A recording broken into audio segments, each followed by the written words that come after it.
Hi, welcome to Bookie. Today we will be exploring the book Unconditional Parenting, Moving from Rewards and Punishments to Love and Reason. We often hear parents lament about how difficult it is to raise a child. It is true, there is no child who is born well-behaved. Every child has their own personality. The process of raising a child brings endless challenges for parents.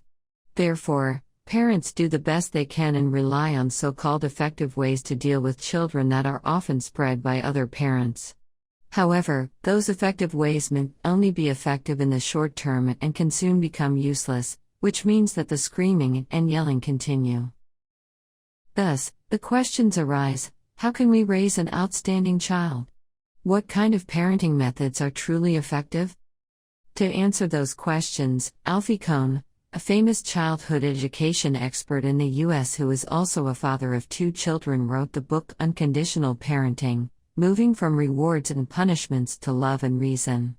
His theories are based on lots of scientific research, and his critiques are incisive while also maintaining a sense of humor and providing easy-to-understand material. He offers very clear explanations of the concepts of unconditional parenting. This book has been strongly recommended by many national and international education experts. It is a must-read book for parents.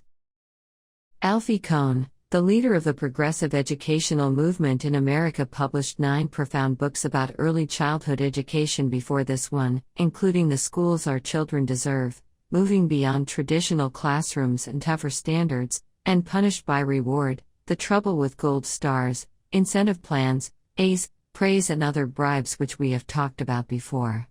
Most of his critiques concern the fields of education, parenting, and human behavior. Some readers may think his opinions are too extreme, but some of his parenting beliefs have been supported by many educators and have worldwide influence in the field of childhood education. He won the National Council of Teachers of English George Orwell Award for Distinguished Contribution in 2000, the National-Louis University Ferguson Award for Distinguished Contribution to Early Childhood Education in 2002, and the Public Education Advocacy Award from the Canadian Teachers Federation in 2007. In this book, Kohn questioned and overturned some common educational concepts such as using rewards and punishments to educate children. He employed significant research data and authoritative theories as well as many real research cases to prove that traditional parenting methods, which are deeply rooted in parents' minds, have hurt their children. Instead, Kohn recommended unconditional parenting and proved it could bring positive impacts to children and help them to become thoughtful, independent, confident, and responsible. This kind of parenting method can help parents to understand their children's needs and to reflect on the way they educate their children. Parents can also recall their own childhoods, understand the relationship between their children and themselves, and from that new perspective raise children in a better way.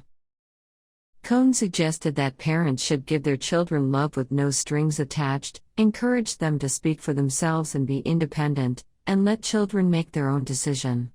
Parents also have to respect their children's needs and consider the world from their perspective. This kind of open parenting may be challenging, but it is worth making every effort. In this bookie, we will learn about Kohn's new parenting method in 3 parts. Part 1: What is conditional parenting? Part 2: What is unconditional parenting? Part 3: How should unconditional parenting be practiced? Before explaining unconditional parenting, Kohn first introduces conditional parenting. He wants parents to reflect on themselves to see if they have already engaged in conditional parenting. So, what is conditional parenting? The first characteristic of conditional parenting is that it aims to foster children's obedience and ignores their actual feelings.